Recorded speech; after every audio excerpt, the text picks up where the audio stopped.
Okay, then I'll begin. See, in the last class, I was talking about the crystal field theory. So I wanted to just have a revision of it so that when I do the complex, you will be able to get a better understanding of it. Okay. So here in the crystal field theory, I told you there are certain postulates which were given by them where they said that central metal atom is a positive charge and the ligands are taken as a negative point charges. Okay.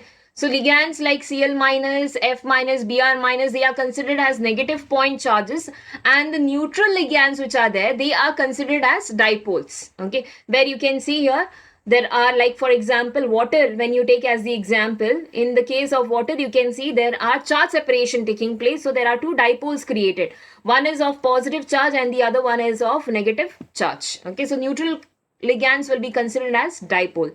Now when this positive charge and the negative charge are present, there will be a electrostatic force of interaction. So crystal field theory says that between the positive metal atom and the ligand, there is a electrostatic force of interaction. So due to electrostatic force of interaction, they are held to each other in the complex. Okay, like how in the case of Na plus and Cl minus, Na plus is positively charged and Cl minus is negatively charged. So this positive and the negative ions are held to each other in the ionic compound, giving rise to NaCl crystal.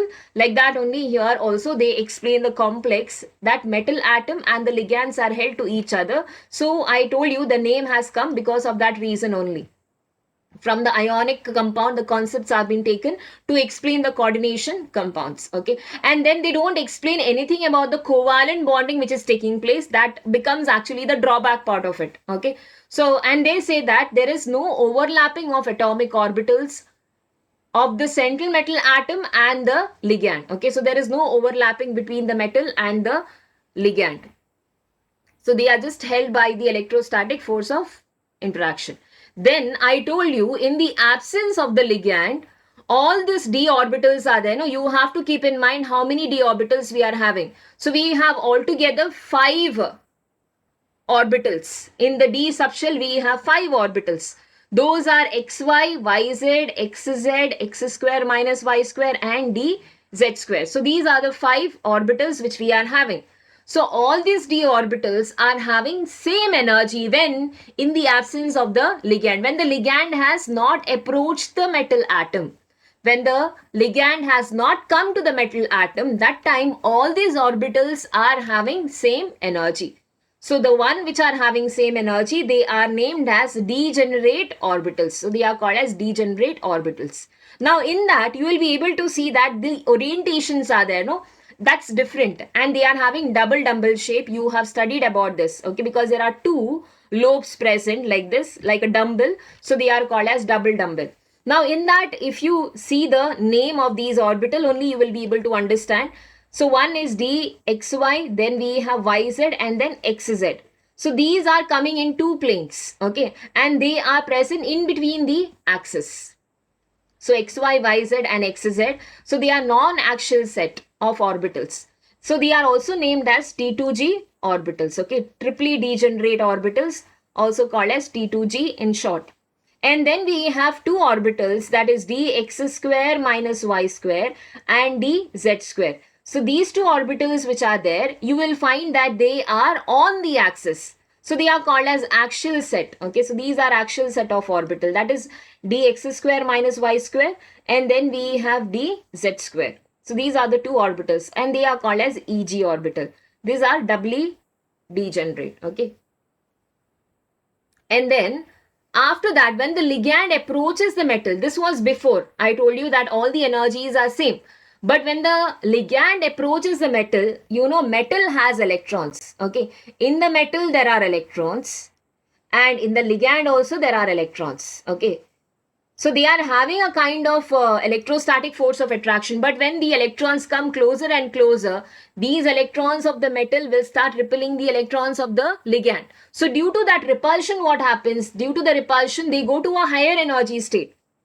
Okay, so due to repulsion, they have gone to this metal orbitals, go to the higher energy state, and they are not able to take that repulsion of the ligands. So to balance themselves, to reduce the energy and attain stability, what they do is they undergo splitting. Okay, so you can see here this ligand, like when the ligand has approached, when you can see the ligand has approached here, the orbital's energy increases. So I said to avoid that repulsion, see, when you don't like somebody, okay, if two people are there and they don't like each other at all, then it's better that they should stay away from each other. So here also, when the electrons of the metals and the ligands are of same category, so there is no chance that they will cope up with each other.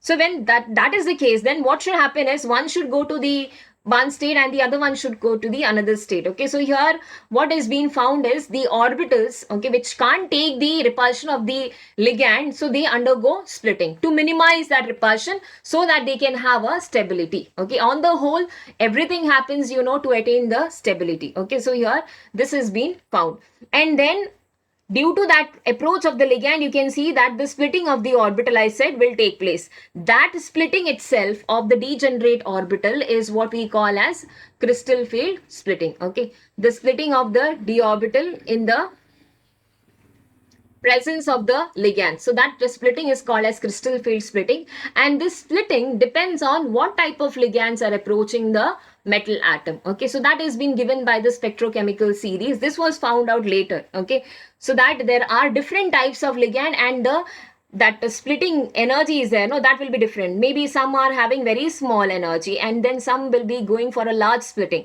So that depends on what type of ligand has approached that particular metal atom. Suppose if the ligands are quite weak field ligand, then the splitting occurring will be very less. But if the ligands are of strong category, then the splitting which occurs will be quite large. This value will be quite large. So that is been experimentally determined, and then we have this list with us, okay, where the iodine is the weakest among everyone and the carbon monoxide is the strongest among everyone. This is experimentally which we have got, okay.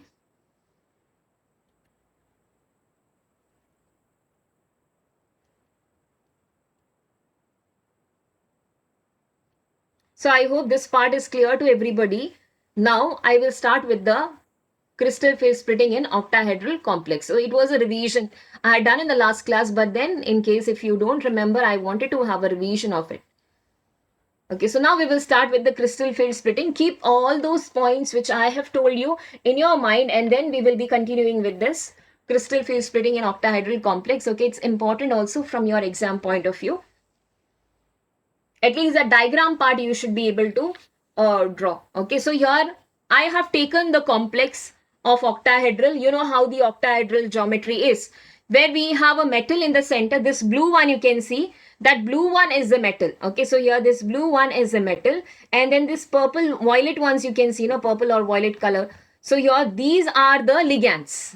Okay, the ligand which will be coming later. So initially you have only the metal, and the axis you can see, on which they are coming. See, this is one axis. I will draw it here. This is one axis, and here we have one axis, and this side we have one axis. Okay, so these are the three axes. So these are x, y, and then z axis on which these ligands are going to approach. Okay, depending on the geometry we are explaining how the splitting occurs. So here we have a metal, and you can see that these ligands are coming on the axis. You can see two ligands on one axis, each on each and every axis you can see two ligands each. So that means one ligand will come, two ligands will come in one axis. Okay, so if you take this as x and this as y and this one as z, so you can see on x-axis you will find there are two ligands approaching, y-axis there are two ligands, and then z-axis there are two ligands. So you keep this thing in mind. Now we will go for that metal orbitals. If you remember, there are 5 orbitals I told you. Okay, so those 5 orbitals are d, x, y, d,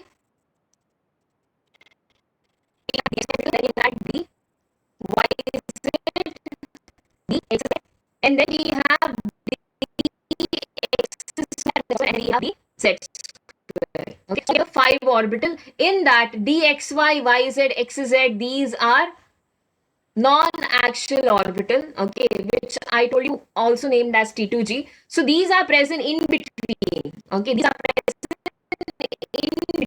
So they will be present in between over here. Okay, like this, in this way.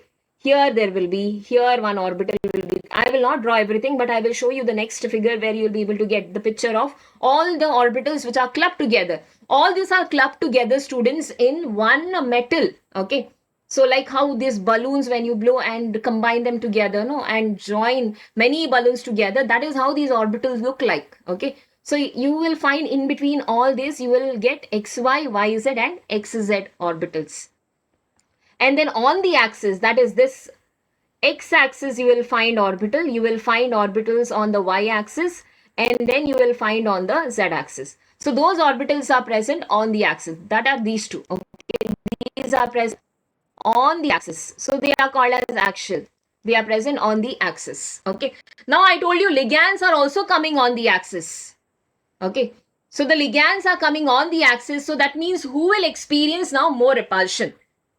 The repulsion will be faced by those orbitals which are on the path of the ligand. Okay. So here these three orbitals are present in between the axis.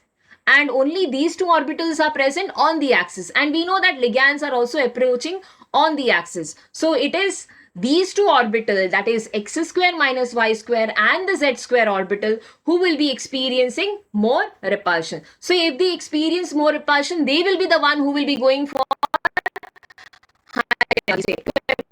repulsion. Let's go for the low energy state. Okay. So here splitting occurs. Initially, all of them were having the same energy, but when this ligand started approaching, we saw that ligands are coming across the x-axis, y-axis and the z-axis. And the orbitals which are present on that particular axis are only these two. Okay. So they will be the one who will be experiencing more repulsion.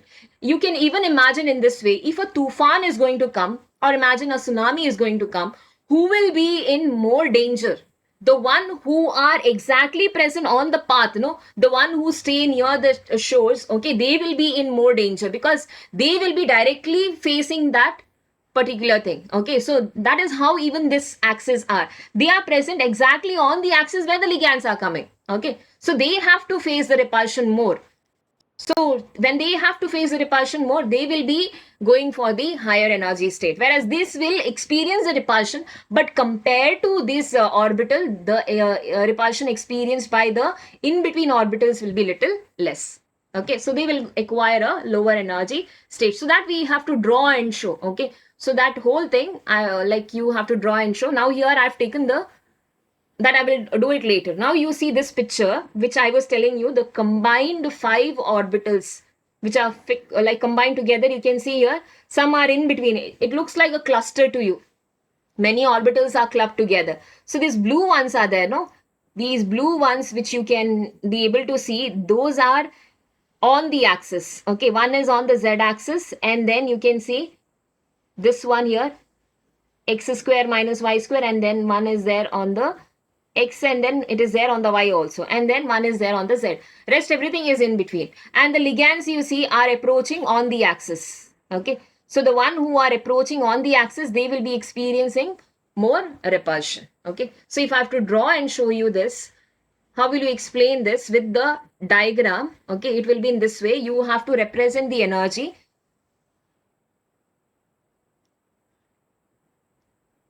So you will show the energy on this side, okay, because you are saying that initially they have lower energy, and then after that, as the time the ligand approaches, the energy increases. So you will show this energy on this side. Okay, after that, you will draw the metal d orbital. Okay, so I am taking 5 d orbitals. This is how it is given in your book. Okay, 3, 4, and then 5. Draw 5 lines. This 5 line indicates that 5 orbitals are there. Okay, in some of the books, even we draw it like this. Okay, because this is how we fill the orbital, no? 5 divisions. You can even draw like this, but it's better like. No, I have given you the notes. I have sent you the notes. You can just listen to the class, okay? So you need not write anything. I have already sent you the notes, no? So you just listen to the class, okay? If you want, you can write down, no problem. Okay, it will be a revision for you. So yeah, this is one way of representing the d orbital. Okay, in some of the books I said you can be able to see it in this way, or you can draw it the another way with 5 lines. Okay, so this 5 line indicates 5d orbital. Okay, so these are metal d orbital.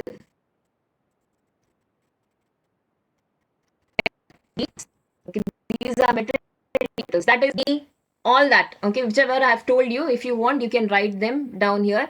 Those are D, X, Y, Z, D, X, Z, D, X square minus Y square, and then we have D, Z square. Okay, so this is in the initial case. Now, when the ligand approaches, okay, when the ligand is going to come to the metal, you know that the energy will increase. So, you get them to the higher energy state. Okay, so I have brought them to the higher energy state. So, energy has increased here. Then you draw those 5 orbitals. Okay, 1, 2, 3, 4, and then 5. Okay. So, here we are showing that average energy of the d orbital in a spherical, like the whole thing is in a spherical crystal field initially. Okay, so this is how it is.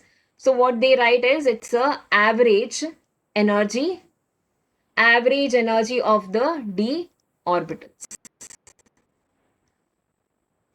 Okay, here actually the splitting takes place. Okay, when the ligand approaches, these 5d orbitals undergo splitting. So I told you the one who is going for the higher energy is the one which are present on the path. Okay, so on the path you saw 2 orbitals are present. Those were, one was dx square minus y square and the other one was dz square. Okay, so those two I will put it up like this, 1 and then 2 you put it up because they are facing more repulsion, so they have gone to the higher energy state. And then the 3 orbitals which were there in between, they were facing less repulsion, so they will go for the lower energy state. So I've put these 3 downwards. Okay, so you can label them. These 2 orbitals which are on the axis, they are named as Eg orbital. And you remember in this way, Eg means only 2 are there, no? Because 2 orbitals are there up. So 2 words you are using here. So Eg means always it has to be dx square minus y square and z square. T2g, 3 words are there. That means these 3 orbitals which are of symmetrical type, that will put it downward. Okay. And where they are undergoing splitting, okay, this line, they just got separated. Initially all were having same energy. But when this ligand came, you got to know that there was a repulsion happening and then they got separated. So this center is called as barycenter. Okay.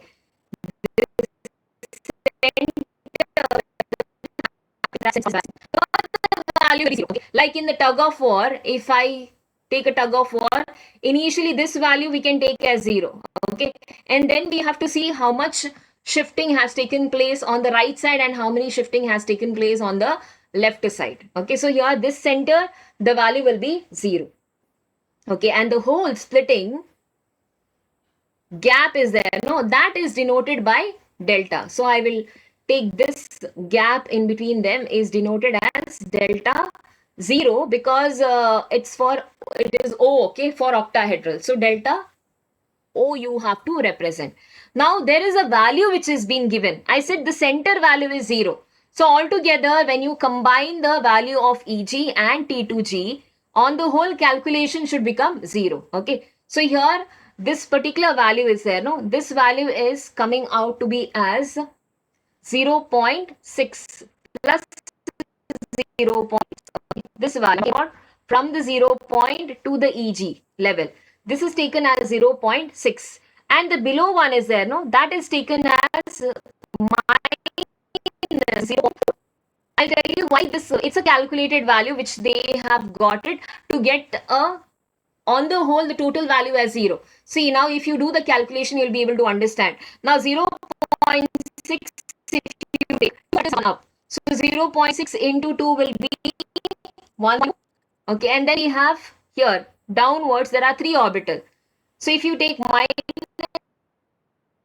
0.8 minus 1.2, so on the of this, okay, where the starting point was there.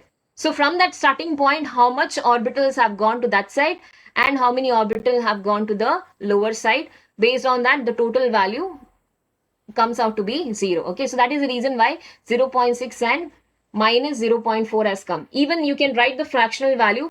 Fractional value for this is 3 by 5. Total have gone up out of 5. Remaining is 3. So 3 by 5. Okay.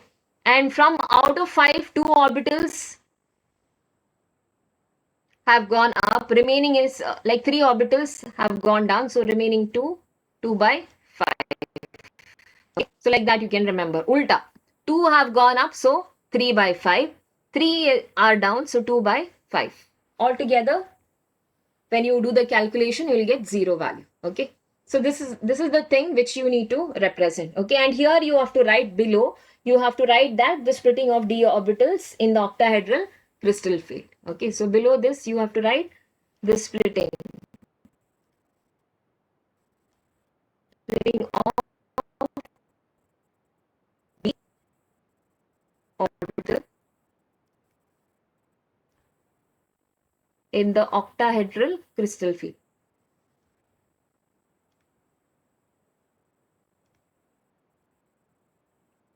Okay. So this much you need to at least draw and show them. Okay. Explanation you can do in your own words, where you will say, I will revise this once again. See, what is happening is, in this particular crystal field theory of octahedral complex, okay, see the diagram and remember them. So I told you, in this octahedral complex, you are able to see that the metal is there in the center and the ligands are approaching the metal from 3 different directions. That is 3 axes: x-axis, y-axis and z-axis. In that, orbitals are there. In the metal, there are 5 orbitals. 2 orbitals you see that they are, 2 orbitals are on the axis and 3 orbitals you find them in between the axis.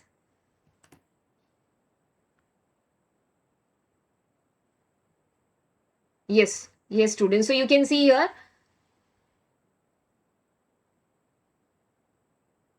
two orbitals are there on the axis and then 3 orbitals we find them in between the axis. And the ligands are going to approach the metal atom in between the axis. On the axis, the ligands are going to approach the metal atom on the axis. So the orbitals which are there on the axis, they will experience more repulsion. And due to that repulsion, what they will try to do is they will undergo splitting. Initially, they had equal energy. Okay. Initially, all the energies were equal. But when the ligand started approaching them, their energy started changing. Okay. So due to that, metal orbital contains electron and the ligand also contains electron. So due to that repulsion, they wanted to minimize that energy. So to minimize that repulsion, what they try to do is they undergo splitting. Okay. So that splitting itself is called as crystal field splitting. So here, this is how the metal orbitals are present. So in between ones will go to the higher energy, like lower energy state, and the one which are present on the axis, they will go to the higher one, like the which is present on the axis, they will go to the higher energy, and the one which are present in between the axis, they will go to the lower energy state because they are experiencing low repulsion. Okay, then you have to draw this diagram and show. Initially, metal with all the energy are same over there, and then they have gone to the higher energy state where they are undergoing splitting. Okay, this we are simply showing that they have just got to the higher energy state, but this splitting is the main thing. Okay, so there I said this, the line on which they are undergoing the splitting, that center line is called as barycenter. Okay, where the value is 0. Okay, it's just a marking point where they have got separated. That center is called as barycenter, and then 3 orbitals you have to draw it down, 2 orbitals you will draw it up, and that upper ones are named as Eg, lower ones are named as T2G. Okay, then I told you this value which they have calculated and put, seeing that the total energy comes out to be 0.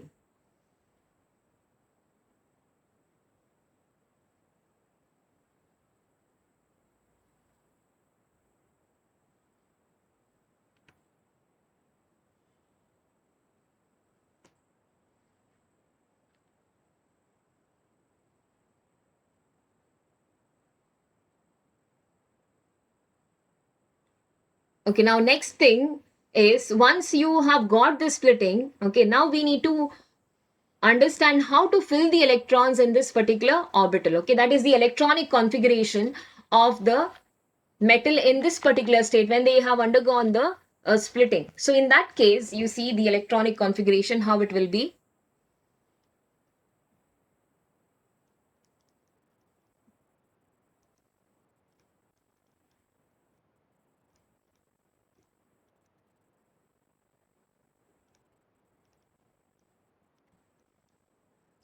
depending on the splitting, they will have a different electronic configuration. Now, for example, if only one electron is present, I'm talking about the octahedral complex itself. Okay. So if it is D1 system, where only one electron is present. Okay. So in that case, you see that 3 orbitals are down and then 2 orbitals are up. So in this case, only one electron is present. So you can directly put the electron.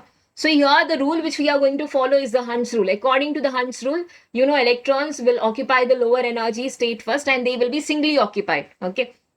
First they will be singly occupied, no, according to the Hund's rule in the orbital. So that is how you need to fill. Okay. So D1 system, this is how it will be. D2 system, if I take, means where the D orbital is having 2 electrons. In that case, you will see 2 electrons present. Okay. The orbitals will be EG orbital and then below one orbital. Okay. So here in D2 system, you will find 2 electrons. If I take D3 system, again single electron present. Okay. The lower energy orbital will be empty. This is how the D3 system is. Now the problem start when you have D4 system coming into picture. So in this case, D4 system, according to now the next electron present, where do we need to put them? Should we put them in the higher energy state or should we start pairing them? Okay, so that is a confusion when you have D4 system. So for that, what we need to consider is, see, when the D4 system is there, okay, so why and where to put this electron, okay, so that I will tell you, it depends on the ligand, okay, what type of ligand has approached that metal atom. Suppose if the ligand which has come is a strong field ligand, okay, so in that case, what will happen is, the splitting which will be caused will be quite larger, okay. Suppose the ligand which has come, I will label them, 2 of them, okay. If there is weak field ligand, there are 2 chances. And one is strong field ligand. Suppose if a weak field ligand has come, okay, weak field ligand means the splitting which will occur also will be smaller. What happens is, it will be very smaller in this case, so it's one smaller gap, okay. So here this delta 0 value is there, no, that will be very small if the ligand is a weak field ligand. But if it is a strong field ligand, in that case, what will happen is 3 orbitals we have down and then orbitals up. That splitting cost, that will be quite larger. You can see the gap. Okay, this gap is quite larger. In the case of weak field ligand, you can see that gap is very small because they are not that powerful. So they are not that powerful enough to cause the splitting to a larger extent. Okay, so that is the reason only so much will be the separation done. But when the strong field ligand comes, since they are quite powerful, they will be able to cause more repulsion and the splitting cost will be also larger. Okay, so here delta naught value which is there, delta naught value will be high. So there it was very small and here it will be. Now if the weak field ligand has come, okay, so it depends on this. D4 system will totally depend on what type of ligand have come to the metal atom. Suppose if it's weak field ligand, then the gap is very less. No, so if the gap is very less in this D4 system, then 1, 2, 3 electron I can put here and the last electron which is there, I can put it up. Okay, because the gap is very less. Instead of pairing them, pairing also requires energy. Okay, so instead of pairing them, it's easier for them to go to the higher energy state. There they will be more stable. You know, electrons, if they are present singly, they are more stable. Okay, so when they don't have any option, when the gap is quite large, then they will start pairing up. Otherwise, they prefer going to the higher energy state and they want to remain alone itself. Okay, so if the weak field ligand has come, the gap is very less, so then jumping becomes easier, no, for them. So they will go to that higher energy state and this will be the configuration. Okay, so in the D4 system, if it's a weak field ligand, if the ligand is weak and the delta naught value is smaller, okay, so then delta naught value is smaller than the pairing energy. We write it in this way. Okay, pairing energy higher means it's not that they will start pairing up, opposite thing happens. Okay, it will be gone to the higher energy state where they will be present alone. Okay, so here delta naught value is smaller, in that case, the electrons goes to the higher energy state, and the configuration will turn out to be as T2G having 3 electrons and EG set having 1 electron. So this will be the configuration. But if the ligand is a strong field ligand, okay, for D4 system, since the gap is very large, the problem is these electrons cannot jump to the higher energy state. EG set, if they have to go, it will be very difficult for them to jump for the higher energy state. So what they do is one electron they will pair up. This will happen as usually. 3 electrons, no problem. But that last electron prefers to start pairing up. Okay. So in this case, because the delta naught value is very high, okay, you can just remember based on this delta naught value. Delta naught value less, they will go to the higher energy state. If delta naught value is very high, they will start pairing up. Okay. So here in this case, the electronic configuration will become T2G 4 and EG 0. Okay. So these are the electronic configuration we can reduce based on the ligand, if they are weak field ligand or the strong field ligand. I hope you are able to get this part of it. Okay, only this much. Then it goes on like that. D5, D6 system. You have only so much to study, okay, for your syllabus. So you can write down. For D4 system, I want you all to write this down. Okay. So remember, if the splitting happened over here is very small due to the weak field ligand, then the electronic configuration will be T2G 3 and EG 1, because gap is small. Okay. When the gap is small, they can jump easily. But when the gap is very large, they have to cross such a large barrier. So that requires very large energy. Instead of that, pairing will be easier for them. Okay. So they go for pairing.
Yes, we'll go for next one. Crystal field splitting in tetrahedral complex. See, this is how the structure of tetrahedral complex is. You can see here metal in the center. See, metal is there in the center, and then these are the 3 axes: x-axis, y-axis and z-axis. Now you should answer me. And ligands, you can see these orange ones are there, no? This spear which is being drawn here, that is the approach of the ligand. So ligands are going to approach from this side, okay? So if you are able to see properly, they are not coming on the axis. Axis of the metals are on this side, okay? That is here, y-axis, and then you have x-axis and then z-axis at the top, okay? And the ligands which are there, you know how the tetrahedral geometry is there, no? You can see here, one triangle is on this side, okay, and then you have the one at the back and then one here on this side, okay, and one is below. So there are 4 faces. Tetrahedral means which has 4 faces, no? So here 1, and then you have 2 here, one is behind and one is below, okay? So this is the second one you can see here, and this is the third one, and then the fourth one is behind, okay? So this is how the tetrahedral geometry is. So in that, now which orbitals are there which are facing exactly the ligands? Which are the orbitals which are exactly facing the ligands? Yes, T2G, correct, no? T2G are the one that is XY, YZ and then XZ. So those are T2G orbitals. And then you can see x square minus y square and dz square. These are present on the axis, but on the axis there are no ligands which are coming. So these particular orbitals will not experience much repulsion. The one who are experiencing more repulsion is xy, yz and the xz, because in between these orbitals are where the ligands are also going to approach. Okay, so what happens here is this xy, yz and xz orbital, these will go for the higher energy state because of more repulsion. So these are experiencing more repulsion, they go to the higher energy state, whereas this dx square minus y square and dz square, these will go for the lower energy state due to less repulsion. Okay, so opposite will happen what has happened for the octahedral complex. Okay, so if you have to draw and show,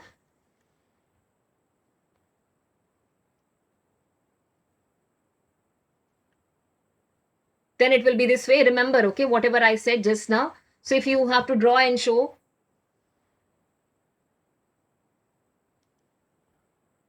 then you draw the energy level on this side. So we have energy on this side. We have 5 d orbitals which are having equal energy initially. Okay, these are 5 metal d orbitals. Okay, so these are metal d orbitals. And then when the ligand approaches, you know, they will go higher energy state, take higher energy state and undergo splitting. Okay, so when they are undergoing splitting, you will see that the T2G orbitals go for higher energy, but now they are not called as T2G, they are just named as T2 because later further also they undergo splitting. Okay, but then you don't have to study that. Further, to attain stability, they undergo splitting. That is about John Taylor distortion, but you don't have to study about that. So we just write them as T2.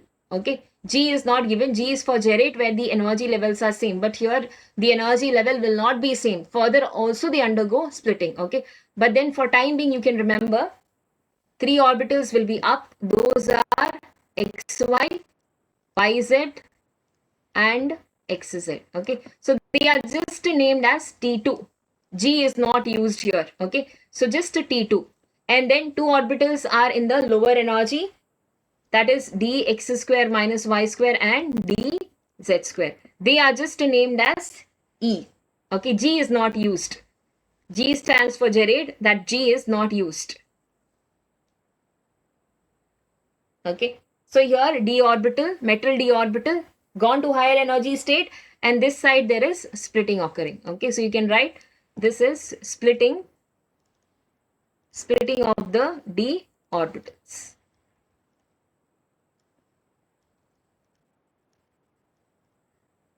In tetrahedral crystal field. And here you can write the average energy of the d orbital in the spherical crystal field. Average energy.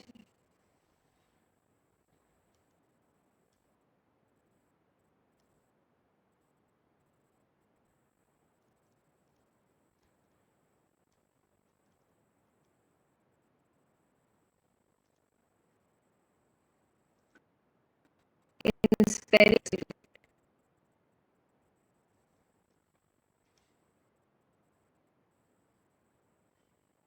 Okay, so it's just opposite, students. The only thing you remember the orientation. Okay, where is exactly the ligands going to approach? So that thing, if you are able to get the idea, then you will be able to say where exactly the splitting will occur and which orbitals will go for higher energy and which orbital will go for the lower energy. So in tetrahedral complex, I told you, you remember the geometry. So according to the geometry wise, you will see tetrahedral geometry, they are like in a small box. Okay, in one crystal, if you take how this arrangement of the ligand and metals are. Okay, that is being shown here. So you can see when the tetrahedral geometry is being formed, we find that ligands are coming from this.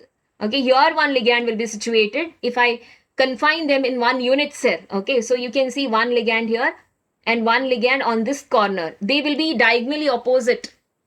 You could see, here properly. See here, below one, the below plane, there are 2 atoms that is of ligand, okay, diagonally opposite to each other. Then you come to the upper plane, there also you can see 2 ligands opposite to each other. So that is how the tetrahedral geometry will be formed. Okay, so when these are being formed like that, metal are there in the center. Metal orbitals orientation doesn't change. Okay, only the ligand which are coming, their orientations are different. Okay, so based on that, we have to see which orbitals of the metals are facing towards the ligand. So they will be experiencing more or the less repulsion. Okay, so here metal is there in the center, their x-axis, y-axis and z-axis are like that only. But then in the tetrahedral complex, we find that the ligands are coming in between. Okay, so if they are coming in between, this T2G orbitals are there, no?